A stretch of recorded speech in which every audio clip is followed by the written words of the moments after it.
गुरु जी को प्रणाम। Thank you गुरु जी, आपने आज मौका दिया और सारी संगत को very very very happy new year.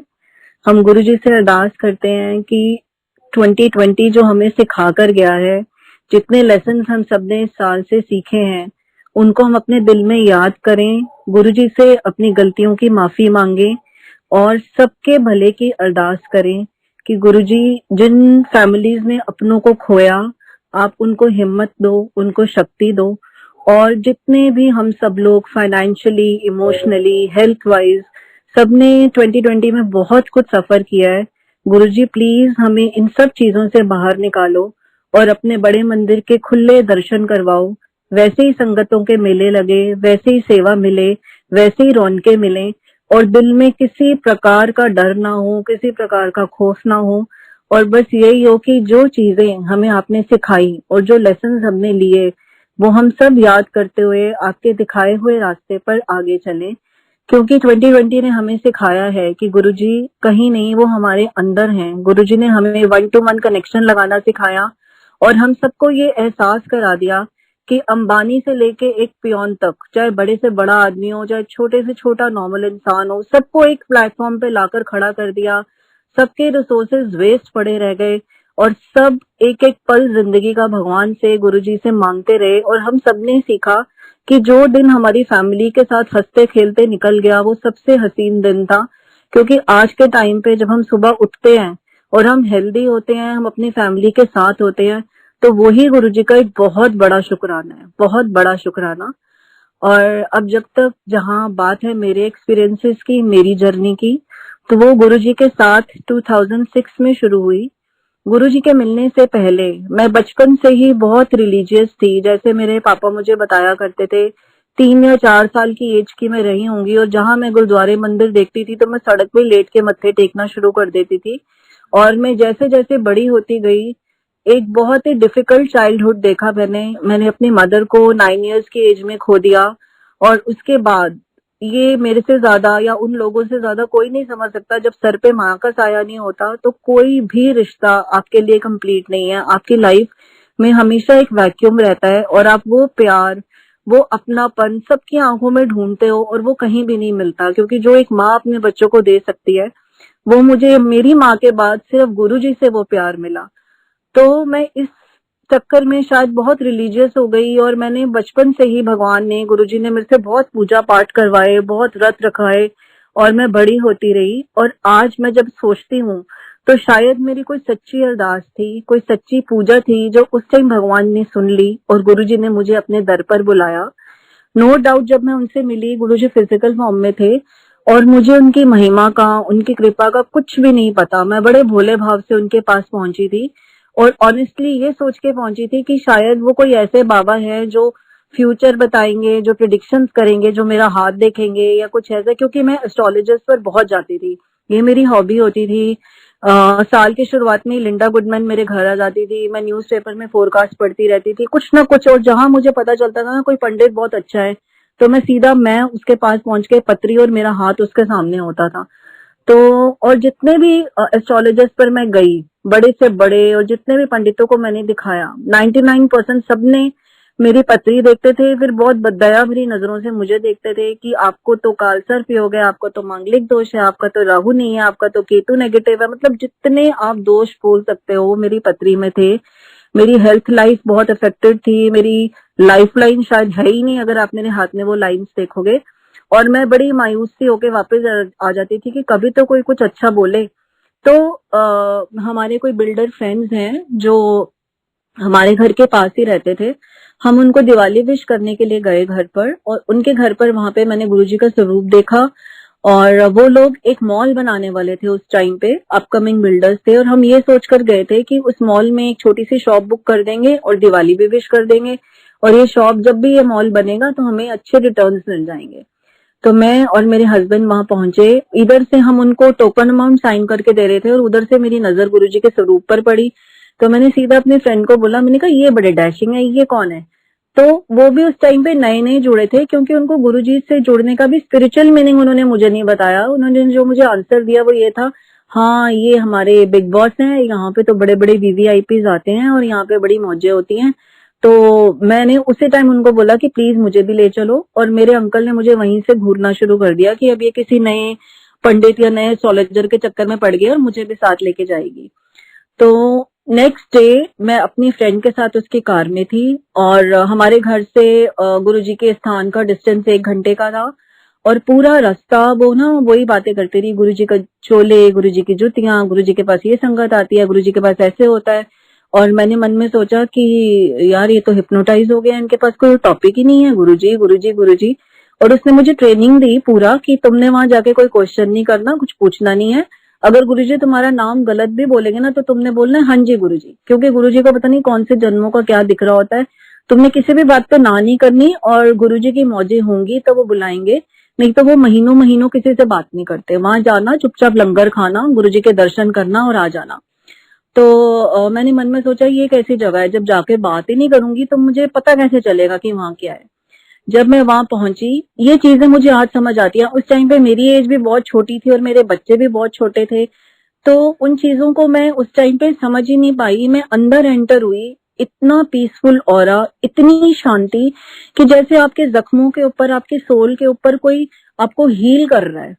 और मेरी नजरों ने गुरुजी को ढूंढना शुरू करा, तो गुरुजी अपने नॉर्मल टी शर्ट और ट्राउजर्स में सामने जमीन पर बैठे हुए थे, और मैं अपने फ्रेंड से इशारों में पूछ रही थी कहाँ है गुरुजी, क्योंकि मैंने इमेजिनेशन में सोचा कोई बाबा जी होंगे, कोई आगे पीछे चेले होंगे, जो मैं टीवी चैनल्स पर देखती आई थी, मेरी इमेजिनेशन पे वही था। तो जब मेरी फ्रेंड ने पॉइंट आउट करके गुरुजी को दिखाया, वो एहसास, वो फीलिंग्स आज तक मेरे अंदर बिल्कुल रिफ्रेश्ड हैं। गुरुजी ने बड़ी तेज नजरों से मुझे देखा और मेरी बॉडी पे कपकपी से छूट गई, शिवरिंग सी हुई। वो मुझे अब समझ आता है जैसे वो मेरा स्कैन हो रहा था। उस टाइम पे मुझे कुछ समझ नहीं आया कि गुरुजी की वो वाइब्रेशंस मुझे छू के जा रही थी। और फिर मैं वो नजारा देखती रही, हम गुरुजी के आगे बैठ गए। उस टाइम एक से बढ़कर एक एक्टर, एक से बढ़कर एक पॉलिटिशियन अंदर आता रहा, गुरुजी के चरण छूता रहा, और हमारे साथ ही संगत में वो लोग बैठते रहे। और मैंने मन में सोचा ये तो मैं गलत जगह पर आ गई, ये तो पेज 3 के गुरुजी लग रहे हैं, या हम नॉर्मल लोग, मिडिल क्लास लोग, गुरुजी हमसे कहाँ बात करेंगे। जैसे हम लोग नेगेटिव होते हैं वही सब मेरे दिमाग में चलता रहा। गुरुजी अंदर गए, उन्होंने चोला पहना और वो सामने गद्दी पर आकर विराजमान हो गए, और एक एक संगत को उन्होंने देखकर अपनी नजरों से ब्लेस करना शुरू किया, जो मुझे उस टाइम बिल्कुल समझ नहीं आया। लेकिन कुछ खिंचाव था, कुछ अट्रैक्शन थी। मैं गुरुजी को देखती रही, और मैं जैसे ही उनके चरण छूने गई तो गुरुजी ने बहुत ही प्यार से पूछा कित्थों आई है। तो मैं तो बड़ी एक्साइटेड, उस टाइम मुझे पता ही नहीं था मेरी फ्रेंड संगत में कहाँ बैठी हुई थी। मैंने सोचा गुरु ये तो कह रही थी गुरुजी बात नहीं करते, गुरुजी ने तो आज मुझसे फर्स्ट टाइम ही बात कर ली। तो मैंने बोला गुरुजी रजौरी गार्डन। तब तक मैं टर्न हुई तो गुरुजी ने बोला अच्छा इस तरह कर, जाके मॉल से दुकाना शुकाना खोल। तब तक मैं 2 कदम आगे आ चुकी थी। मेनका गांधी आंटी गुरुजी के चरणों में बैठी हुई थी, वो बड़ी जोर से उन्होंने स्माइल किया, और मैं इतनी कंफ्यूज हो गई कि इनको किसने बताया कि हम कल टोकन अमाउंट देकर आए हैं। तब भी मुझ जैसे स्टूपिड इंसान को समझ नहीं आया कि गुरुजी अपना अंतर्यामी होने का प्रूफ दे रहे हैं। मैं इफ बट किंतु परंतु लगाते हुए आगे आ गई, और बारी आ गई मेरे अंकल की। गुरुजी ने उनको अपने पास बिठा के अच्छे से उनका पूरा इंटरव्यू लिया, की करना है, केड़ा काम में। उस टाइम मेरे अंकल कस्टम क्लियरेंस के बिजनेस में थे, और एक बहुत ही मेजर बिजनेस प्रॉब्लम में से निकल रहे थे, जो सिर्फ और सिर्फ भगवान ही उनको बचा सकते थे। और अंकल ने, वो मुझे उन्होंने बाद में बताया, वहां बैठ के अरदास लगवाई थी कि गुरुजी मैं आपकी महिमा सुन के यहाँ पर आया हूँ, अगर यहाँ जरा भी शक्ति है, हम लोग ना शुरू में चैलेंजेस दे देते हैं भगवान को जो नहीं देने चाहिए, और हम बहुत ही भोले भाव से गए थे। तो मैं आज गुरुजी से उस चीज की सॉरी मांगती हूँ। तो अंकल ने बोला कि अगर यहाँ जरा भी शक्ति है तो प्लीज मेरी इज्जत बचा लेना, मेरे हाथ से कुछ गलत शिपमेंट्स अननोइंगली हो गई हैं, तो मुझे आपसे कुछ नहीं चाहिए, आपसे बस अपनी इज्जत चाहिए गुरुजी, प्लीज मेरे घर तक कोई पहुंचे ना। और ये बात मुझे भी नहीं पता थी कि अंकल इतनी मेजर टेंशन में से गुजर रहे हैं, और गुरुजी ने सिर्फ एक क्वेश्चन पूछ कर कि की कम करना है, वो उस प्रॉब्लम में से हमें कैसे बाहर निकाला। मेरे अंकल जब जवाब दे रहे थे, गुरुजी को समझा रहे थे, गुरुजी कस्टम क्लियरेंस, तो अपने मन में सोच रहे थे कि गुरुजी को कैसे समझ आएगी, इनको मैं क्या बताऊं, कस्टम क्लियरेंस, इंपोर्ट एक्सपोर्ट। लेकिन हमें पता ही नहीं था, हमें इस चीज का एहसास ही नहीं था कि कितनी चीजें गुरुजी इतने बड़े बड़े कष्ट हमारे इतनी छोटी छोटी चीजें पूछ के ही निकाल देते हैं। तो अंकल ने गुरुजी को समझाया। गुरुजी का नेक्स्ट था खोलना तेरी फाइल, और हम लोग इतने नेगेटिव होते हैं, मेरे अंकल को लगा कि कोई दान दक्षिणा की फाइल खुलने वाली है। फिर गुरुजी ने स्माइल करी, गुरुजी ने बोला जा हो गया तेरा एडमिशन, कल्याण कितना, जा ऐश कर, कल फिर आई। हम लोग ऐसे खुश होकर वहां से बाहर निकले जैसे पता नहीं कौन सी लॉटरी लग गई है, कौन सा खजाना निकल के गया हमारा, और हम इतना लाइट फील कर रहे थे। हाथों से गुरुजी के जब चरण छुए थे वो फ्रेग्रेंस थी, और बड़े खुश खुश हम अपनी गाड़ी में आके घर आ गए। और पूरी रात हमें एक हैंगओवर रहा कि नेक्स्ट डे कब आएगा, हम फिर कब जाएंगे, थर्ड डे कब आएगा, हम फिर कब जाएंगे। तो ये संगत ने हमें बाद में समझाया कि खोलना तेरी फाइल का मतलब होता है कि तेरा प्रेजेंट पास्ट फ्यूचर बताऊं। उस टाइम तो हम बिल्कुल ब्लैंक होके गुरुजी के सामने मेरे अंकल बैठे थे कि जवाब क्या दें, कुछ समझ ही नहीं आ रहा था। और ये जो जा ऐश कर हो गया कल्याण, ये इतनी बड़ी ब्लेसिंग्स है। गुरुजी जो वन लाइनर ब्लेसिंग्स देते थे और देते हैं, उस टाइम 2006 से लेके आज तक मैंने बड़े से बड़े, मैं ये नहीं कहूंगी कि मैं गुरुजी की शरण में गई तो मेरी लाइफ में कोई दुख नहीं आया, कोई तकलीफ नहीं आई। जो मर्जी दुख आया, जो मर्जी तकलीफ आई, गुरुजी का नाम, गुरुजी का मंत्र जाप, गुरुजी का सहारा, उनकी ओट इतनी बड़ी ब्लेसिंग्स थी कि उन्होंने मुझे बड़े से बड़े दुख में मेरा हाथ पकड़ के कब मुझे उस पार से वो इस पार ले आए, मुझे एहसास ही नहीं हुआ। उनका नाम लेते ही अंदर से जो शक्ति आती है, जो पॉजिटिविटी आती है, आप हर दुख झेलने को तैयार हो जाते हो। और गुरुजी आपको कैसे उसमें से पार निकाल देते हैं तो हमें समझ ही नहीं आती, क्योंकि हम जब उस फेज से गुजर रहे होते हैं, हम बार बार गुरुजी के टेस्ट में फेल होते हैं, हम इतने नेगेटिव हो जाते हैं, गुरुजी आप सुन नहीं रहे क्या, गुरुजी आपको दिख नहीं रहा क्या, हम पे क्या बीत रही है, हमारे घर वालों के साथ क्या हो रहा है।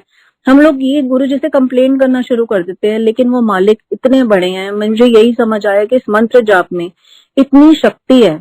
और जा ऐश कर का मतलब यही समझ आया, आपकी लाइफ में सुख है, दुख है, गम है, तकलीफ है, गुरुजी आपको ऐश करते हुए उस फेज से बाहर ले आते हैं, आपको बहुत स्ट्रेंथ देते हैं।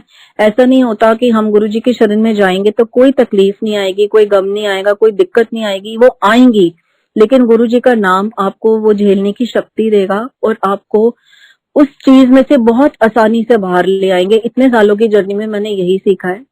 फिर उस एक साल में 2006 में मैं गई थी, हम गुरुजी के पास रेगुलर जाते रहे, गुरुजी हमें खींचते रहे अपनी तरफ। और आज भी संगत के साथ यही होता है, जब आपको गुरुजी की कॉल आती है, एक या दो बार आपको लगता है कि बड़ा मंदिर बहुत दूर है, रात को जाना है, कैसे जाएंगे, कैसे होगा, लेकिन आपको तीसरी बार चौथी बार वो मंदिर इतना अट्रैक्ट करता है, गुरुजी की कॉल इतनी स्ट्रांग होती है कि आप सब छोड़ छाड़ के भागते हो कि नहीं, हमने गुरुजी के दर्शन करने जाना। और गुरुजी आपको अपने आप बुलाते हैं, और मंदिर के अंदर एंटर होते ही ना कोई गम याद आता है, ना कोई तकलीफ याद आती है, ना कोई बीमारी याद आती है। जब हम गुरुजी के ऑरा में चले जाते हैं तो गुरुजी हमें इतनी पॉजिटिविटी देते हैं। वो बड़ा मंदिर, इतना बड़ा स्थान है, मतलब इतने सालों में मुझे यही समझ आई कि वहाँ कण कण में गुरुजी की ब्लेसिंग्स है। नो डाउट गुरुजी हमारे दिल में है, हमारे घरों में है, हमारे साथ है, लेकिन मुझे ऐसा लगता है कि हमारी सोल जो रिचार्ज होती है वो बड़े मंदिर में ही जाके होती है। वहां जाके ऐसा लगता है कि एक बार आप सच्चे दिल से चले जाओ ना, तो वहां डेस्टिनी वाकई गुरुजी आपकी रीराइट करते हैं। तो मुझे अपने लिए तो टिल डेट बहुत इंपॉर्टेंट लगता है कि बड़ा मंदिर, चाहे मैं अब मंदिर संगतों के लिए फिलहाल अब 2 दिन खुलना शुरू हुआ है, अब आज एक गुड न्यूज आई है कि 3 दिन ओपन होगा।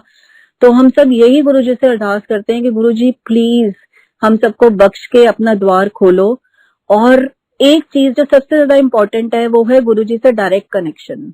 एक बार मेरे एक फ्रेंड, जिनको मैं गुरुजी के टाइम ले गई थी बड़े मंदिर में, और उसको भी मैंने यही सिखाया था कि प्लीज गुरुजी से कुछ पूछना मत, कुछ बताना मत, वो बुलाएंगे तो अपने आप तब जाना, अपने आप गुरुजी से कुछ पूछने मत चले जाना, क्योंकि वो बड़ा क्यूरियस नेचर के थे और उनको ना बड़े किंतु परंतु और बड़े सारे क्वेश्चंस उनके दिमाग में चलते थे। और वही हुआ, मैं और मेरे हस्बैंड जब लेके गए, हमने 5 मिनट बाद देखा तो वो गुरुजी की गद्दी के पास खड़े हुए थे।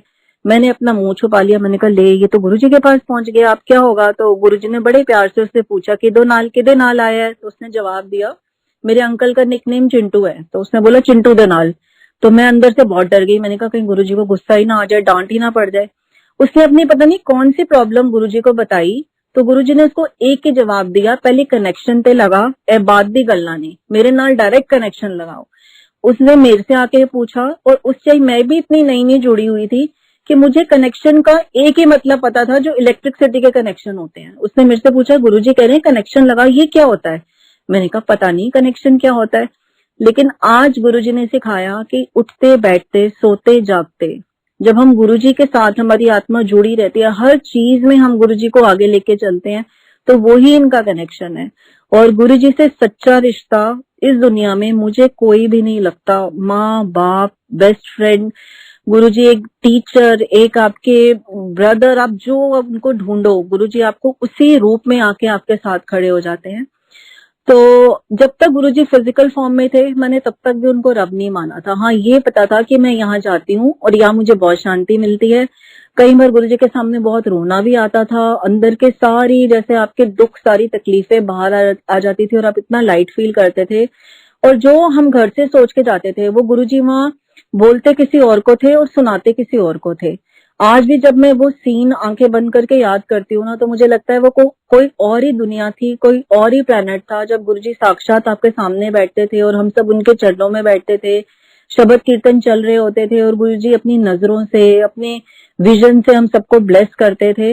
नो डाउट, सिर्फ मुझे लगता है कि उस टाइम की संगत और आज की संगत में बस एक यही डिफरेंस है, लेकिन नया पुराना या फिर भी कोई नहीं है। मैं आज जब संगत का जो गुरुजी की समाधि के बाद जुड़ी है, उनका प्यार देखती हूँ, उनका जो कनेक्शन देखती हूँ, मुझे लगता है वो हमसे कई गुना ज्यादा ब्लेस्ड है, क्योंकि उन्होंने आते ही गुरुजी को भगवान मान लिया। उन्होंने कोई किंतु परंतु नहीं लगाए, कुछ नहीं लगाया। और हम लोगों ने गुरुजी को फिजिकल फॉर्म में देखा तो हम बहुत सारे इफ और बट्स में पड़े रहे। फिर एक दिन ऐसे ही मैं सोच के गई थी, जब मैंने गुरुजी के चरण छुए और मैं आज्ञा ले रही थी, वो मेरा लास्ट दिन था जब मैंने गुरुजी को गद्दी पे देखा। और मैंने मन में सोचा, गुरुजी आज आपने बड़े दिनों से मुझसे कोई बात नहीं करी है, नेक्स्ट टाइम मैं जब भी आऊंगी ना, मैं आपको आई लव यू बोलूंगी। मैं सोच के हंसती हुई बाहर आ गई। और मुझे ये नहीं पता था कि वो मैं उस दिन गुरुजी को लास्ट टाइम फिजिकल फॉर्म में देख रही थी। 2 दिन के बाद ही हमारे घर पे पहले कॉल आई कि गुरुजी बहुत बीमार हैं और सब बैठ के अरदास करो। अभी मैं इस चीज को समझ भी नहीं पाई थी और फिर कॉल आ गई कि गुरुजी ने समाधि ले ली है, बड़े मंदिर आ जाओ। बड़े मंदिर में पहुंची और वहां सब कुछ हमारी आंखों के सामने हुआ। और फर्स्ट टाइम जैसे सारी संगत मैंने इकट्ठी देखी, तो मैंने लाखों की संगत को अनाथों की तरह रोते हुए देखा। और मुझे खुद इतना रोना आ रहा था, मुझे लग रहा था कि एक एक पंडित की जो मेरे लिए प्रिडिक्शन थी वो सच हुई। इतनी मुश्किल से एक इतना अच्छा स्थान मिला था, और अब गुरुजी भी चले गए तो मैं बड़े मंदिर अब किसके लिए आऊंगी। मेरे दिमाग में यही चल रहा था। जैसे अब संगत सोचती है कि काश हम पहले आ जाते, काश हम मिल लेते, लेकिन उस टाइम मुझे भी एहसास नहीं हो रहा था। मुझे लगा कि गुरुजी ने अगर फिजिकल फॉर्म छोड़ दी तो सब कुछ चला गया। और हम लोग बहुत दुखी होके, मैं 5-6 महीने मंदिर गई नहीं, मैं घर बैठी रही। और फिर से मैंने गुरुजी को इधर उधर ढूंढना शुरू किया, कभी इधर इस मंदिर में, कभी उस मंदिर में, लेकिन अंदर से वो शांति नहीं आ रही थी। और मेरी उसी फ्रेंड का फिर से कॉल आया कि तुम बड़े मंदिर क्यों नहीं जाते हो, मंदिर जाया करो गुरुजी से ब्लेसिंग्स लेने। और एक दिन गुरुजी के कॉल से ही मैं और मेरे अंकल मंदिर गए। और जब मैंने फर्स्ट टाइम खाली गद्दी देखी तो मैं बहुत रोई। उस टाइम मेरे को मंदिर बहुत सुनसान लग रहा था, बहुत वीरान लग रहा था। और हम चुपचाप लंगर खाकर वापस आ गए, लेकिन हम धीरे धीरे मंदिर जाते रहे। और वो थी गुरुजी की ब्लेसिंग्स की, मुझे लगता है उस टाइम गुरुजी की ब्लेसिंग्स इतने स्पीड से फ्लो हो रही थी। जैसे जैसे मैं मंदिर जाती रही, उस टाइम गुरुजी हमारे टूटे हुए दिलों को सहारा देने के लिए हमें अपने प्रूफ दे रहे थे। जैसे कहते थे ना गुरुजी की चमत्कार कोई नमस्कार है। उस टाइम इतनी स्पीड से होता था, किसी को गुरुजी की फ्रेग्रेंस आती थी, किसी को शिवलिंग में ओम दिखता था, किसी को ज्योत में गुरुजी दर्शन दे रहे थे। एक दिन जो बाहर गुरुजी का झूला है, उस दिन मेरे बेटे का बर्थडे था और मैं वहां माथा टेक रही थी। इतनी गर्मी थी कि एक पत्ता भी नहीं हिल रहा था और वो झूला अपने आप हिलना स्टार्ट हो गया। और वहां संगत की भीड़ लग गई। उसके झूले के पीछे ग्लास हुआ करता था और सब बोल रहे थे कि गुरुजी दर्शन दे रहे हैं, दर्शन दे रहे हैं। और मैं वो इंसान हूँ जिसको सबसे लास्ट में दिखता है, मैं देखने की कोशिश भी नहीं करती कि कहाँ दे रहे हैं, मुझे दिखता ही नहीं है। और वैसे तो मंदिर में मोबाइल फोन बिल्कुल स्ट्रिक्टली बैन है। 1-2 लोगों ने उस टाइम क्यूरियोसिटी में फोन उठा के गुरुजी की वो झूले की फोटोग्राफ ले ली। और आप मानोगे कि हमें आंखों से झूले पे कुछ नहीं दिख रहा, लेकिन उस फोटोग्राफ में गुरुजी पूरे साक्षात दर्शन दे रहे थे। ये एकदम गुरुजी के समाधि की बात है, समाधि लेने की। तो ये सिर्फ गुरुजी हम लोगों को बता रहे थे कि वो कहीं नहीं गए, वो हमारे साथ हैं और बड़े मंदिर के कण कण में हैं। उस टाइम गुरुजी ने मेरे को सेवा दे दी, जैसे हम सबको संगत जोड़ने की। और गुरुजी का तरीका यही होता है कि वो सत्संग हम लोग सुनाते हैं और सामने वाला कनेक्ट होता है, उसकी कॉल होती है और वो बड़े मंदिर पहुंच जाता है। तो ये भी गुरुजी की मेहर ही होती है कि आपके सुनाने से कोई सामने वाला मान जाए। तो मुझे जब गुरुजी फिजिकल फॉर्म में थे, वो मेरे से बार बार पूछते थे कित्थों आई है, और मैं कहती थी रजौरी गार्डन। तो मैं मन में सोचती थी कि गुरुजी भूल जाते हैं कि ये मेरे से शरारत करते हैं, ये बार बार मेरे से एक क्वेश्चन क्यों पूछते हैं। तो इस चीज का आंसर मुझे तब मिला, अब तो गुरुजी ग्लोबल प्लेटफॉर्म पे हैं, पूरी दुनिया गुरुजी की भक्त है, लेकिन उस टाइम पे रजौरी की संगत जोड़ने का गुरुजी ने मेरे को इतना मौका दिया। मेरे आसपास के नेबर्स, मार्केट के लोग और मेरे दूर के रिश्तेदार जिनसे मेरा कोई लेना देना नहीं था, सडनली सब मेरे सामने आते थे, कुछ ना कुछ प्रॉब्लम बताते थे और मैं बड़ी शान से कहती थी, एक बड़ा मंदिर है, हमारे गुरुजी हैं, वहां चलो, हमारे बड़े मंदिर में चलो, गुरुजी आपको जरूर ब्लेस करेंगे।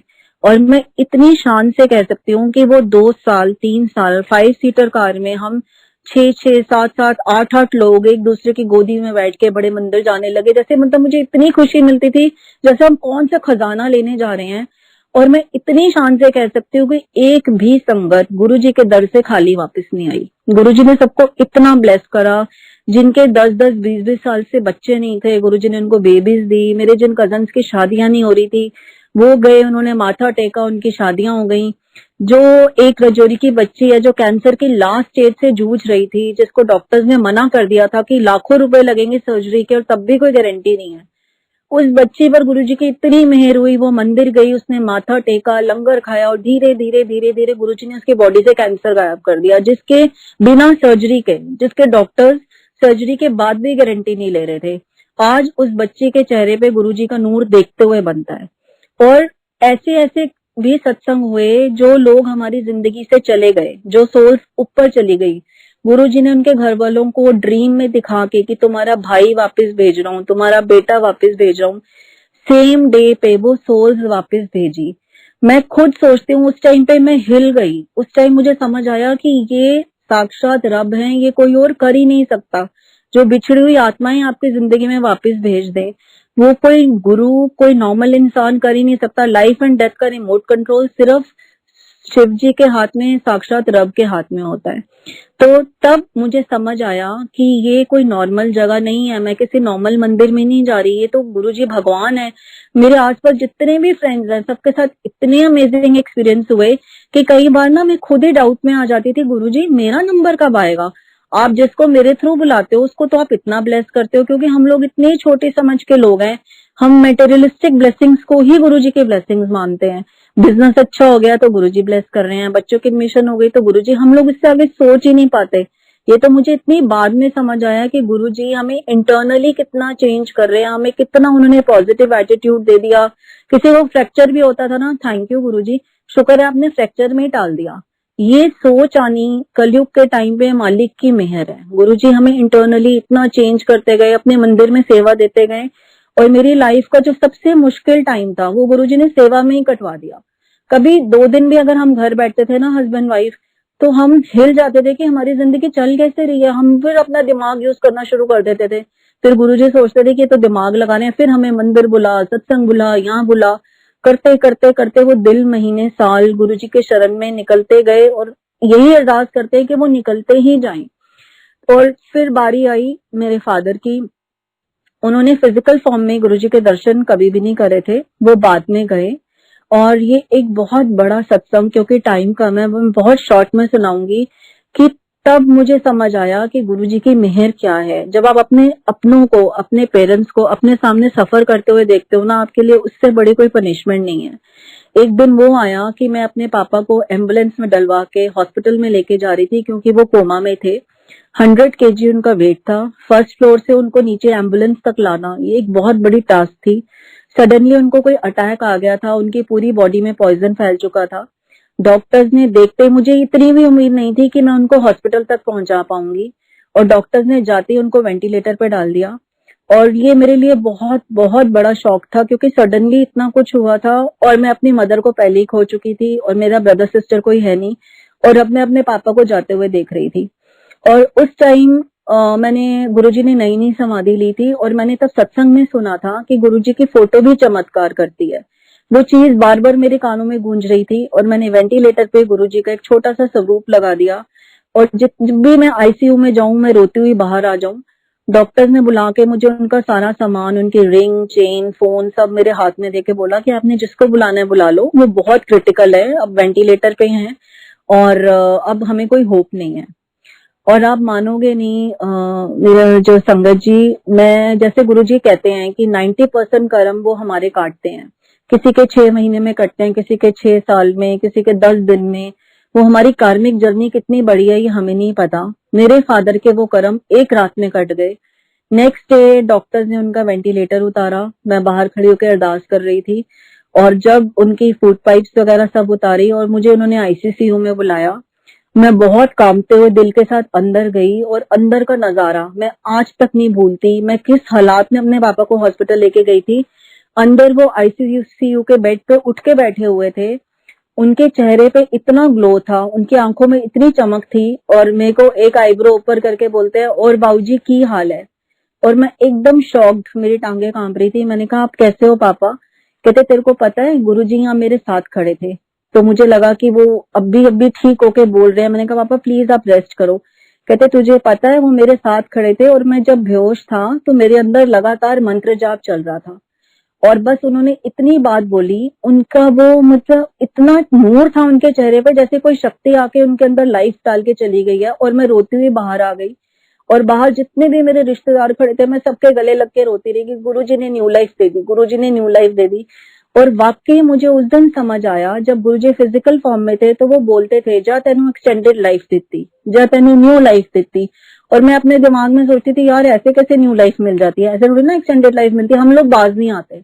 गुरुजी ने मेरे फादर को एक्सटेंडेड लाइफ दी, और तब मुझे उसका मतलब समझ आया। उन्होंने जैसे कहते ना मुझे पूरा डुबो के वापस बाहर निकाला, उनका पूरा वो प्रोसेस दिखा के पापा को लास्ट स्टेज पे पहुंचा के उनको वापस उन्होंने जीवन के 7 साल दिए। और वो 7 इयर्स उन्होंने गुरुजी से जुड़कर बहुत अच्छे तरीके से निकाले। उनके रोम रोम में गुरुजी का नाम चलता था। और उसके बाद जब वो 7 इयर्स खत्म हुए, लास्ट के कुछ महीने वो बेड पे थे, उनको पैरालिसिस का अटैक हुआ। हम लोगों के नजरों में वो बहुत सफर कर रहे थे क्योंकि वो बोल नहीं पाते थे, लेकिन मैं जब भी उनको देखती थी उनके चेहरे पे एक स्माइल होती थी। उनके पॉकेट में गुरुजी की फोटो होती थी, और उनका एक ही हाथ हिलता था। मैं उनसे पूछती थी पापा क्या हाल, तो वो इशारा करते थे बहुत बढ़िया। फिर मैं पूछती थी गुरुजी, तो अपने पॉकेट में से गुरुजी की फोटो निकाल के और जोर से स्माइल करते थे। तो मुझे उस टाइम पूरा विश्वास हो जाता था कि अभी भी गुरुजी ने अपने हाथों में उनको रखा हुआ है। उनको वो तकलीफ होते ही नहीं थी, एंड टाइम तक उनके चेहरे से वो स्माइल नहीं गई। और ये मेरे मालिक की मेहर है। लास्ट में गुरुजी ने हम सबको मेंटली प्रिपेयर करके उनको अपनी चरण शरण में लिया, उनकी वो कार्मिक लाइफ खत्म हुई। ये भी गुरुजी का शुक्राना है कि उनको 7 इयर्स की एक्सटेंडेड लाइफ मिली। तो उसके बाद इस तरह से पापा के बाद उस दिन से मैं समझ गई कि गुरुजी साक्षात भगवान है, वो बहुत बड़े रब हैं। फिर बारी आई मेरे हस्बैंड की। मंदिर में उनको अंकल को सेवा मिली हुई थी, वो सेवा में लगे रहे, और अंदर ही अंदर जैसे गुरुजी हमारे सब कुछ है, हमारे माँ हैं, हमारे पिता हैं। तो कई बार हमसे नाराज भी हो जाते हैं, कई बार हमसे कंप्लेंट भी करते हैं हम गुरुजी से। तो मेरे अंकल के मन में भी बिजनेस को लेके कुछ प्रॉब्लम्स चल रही थी, और वो मंदिर जाते थे, सेवा कर रहे थे, पर कभी कभी जैसे वो नाराज होकर लंगर छोड़ के आ जाते थे। तब गुरुजी ने दिखाया कि वाकई जब गुरुजी का सिस्टम चलता ना, पहले आपको यहाँ लाइफ मिलती है, फिर हेल्थ मिलती है, और उसके बाद गुरुजी के पैकेज में सब कुछ है। तो गुरुजी ने दिखाया जब लाइफ ही नहीं है तो आप ये सब चीजें लेके क्या करोगे। मेरे अंकल का इतना मेजर एक्सीडेंट हुआ कि अगर मैं आपको उसकी फोटोग्राफ दिखा पाती तो आप सब लोगों को बिलीव होता कि इस कार में कोई सरवाइव ही नहीं कर सकता। अंकल अपने वर्किंग एरिया में थे तुगलकाबाद में, कार में वो अकेले थे, और पीछे से कंटेनर्स आ रहे थे जिसपे शिपमेंट लोडेड होती है। और वो कितना बड़ा कंटेनर होता है, आपको ट्रेलर्स होते हैं जो रात को रोड पे भी चलते हैं तो उनको क्रॉस करते हुए भी डर लगता है। उस ट्रेलर की ब्रेक फेल हो गई थी, और जब तक मेरे हस्बैंड को समझ आता वो कार में अकेले थे, वो अपने आप को संभालते, तब तक वो ट्रेलर उस कार को हिट कर चुका था। और वो कार एक टॉय कार की तरह ऐसे उसने अल्टी पल्टी खाई, उसकी कार में कुछ भी नहीं बचा, उसमें शीशे सारे चकनाचूर। वो बिल्कुल गाड़ी जो है बिल्कुल रोड के साथ लग गई, बीच में सिलेंडर था जो ब्लास्ट हो सकता था, और छत उसकी उड़ गई। जितने भी वहां लोग प्रेजेंट थे उनको लगा कि इस कार का ड्राइवर तो अब खत्म है, इसमें तो कुछ बचा नहीं, कार बिल्कुल चकनाचूर थी। तो हम पास में एक लेबर लगी हुई है, उसको बचा ले। 5 मिनट में उस कार के कचरे के ढेर में से मेरे अंकल निकले, और अपनी बॉडी में से उन्होंने पूरे कांच वांच झाड़े। उनको खूब स्वेटिंग हो रखी थी, तो उनको लगा कि शायद मेरा कहीं से ब्लड ब्लड निकला है, मैं अपने आप को चेक करूं।